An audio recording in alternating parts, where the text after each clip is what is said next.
Hello mga idol, tara samahan nyo ako tayo mag-video nitong kotse na Lexus. Isa po ito sa pinakamaganda. Tara, pwede buksan natin itong pintuan. Ito ay slide lang po siya. At sa loob, samahan nyo po ako dito sa loob. Tingnan natin dito sa loob. Yan po ang nasa loob niya. Try natin kunin yung parang lalagyan po ito ng kung gusto nyo kumain o tablet habang nagbibiyahe para nasa loob yung para pong nasa airplane. Yun yan, tatanggalin mo yan, tapos bubuksan mo po yan po. Napakaganda.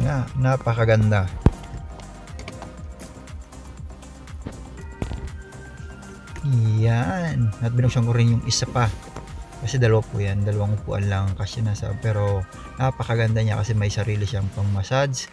At sa harapan niyo po, sa harapan po yan may parang mando ka, may parang remote yan, kasi sa harapan niyan tele po yan, TV kumbaga yan. Tapos yan sa taas, yan po ay salamin kung gusto buksan pa iba-iba ang ilaw.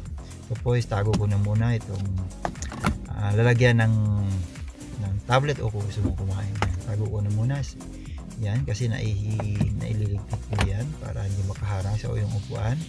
Yan, alabas muna po ako dyan. Paglabas ko para mabidyohan ko po yan. Ito, titingnan ko mo, papakita ko rin po ito na yan po, may lagayan ng inumin. Yan po, pwede po natin ilagay dyan inumin yan kung gusto pang papalamigin yan. Tsaka iba po mga lalagyan kung may mga papeles o kung ano pa man yan, mga lalagyan po yan sa ilalim. Try natin ulit na isara. Yan, sliding po yan. Yan po. Okay, ito naman buksan natin kung asan ang driver. Ang driver po yan, nandiyan po ang sa harapan. Maganda po yan ang cambio at mga lalagyan din po kung ano mga gusto mong iligpit yan, kung cellphone o kung ano pa man. Maganda po yan. Tingnan naman po ang ang pinaka screen nya, napakalaki, lapad. Ang lapad. Try natin i-open yan, Lexus. Ang ganda po nito. Ang gandang sasakyan. Ganda. Pero syempre po maganda rin ang presyo. Yun. Pwede po yan isara, nasasara po yan bago close para kung gustong private lang nasa loob. Yun. Tara. Tingnan naman natin dito sa harapan. Yan po, pinakaharapan niya.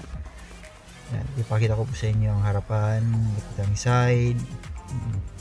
Mahaba po siya. Sa mga nagtatanong kung anong model siya ng Lexus, ito po sa likod niya. Papakita ko sa inyo kung anong model siya. Yan. Tayo po, open muna natin. Yan po, nakasulat yan. Like, yan ang model. LM350H. Yan po. Yan, napakaganda. Mablaki. Yan, tara dun tayo sa dun sa dulo. Tara, dun sa dulo. Para makita naman natin ang harapan ng kotse o van na ito. Napakaganda po. Salamat po sa inyong panonood. Thank you.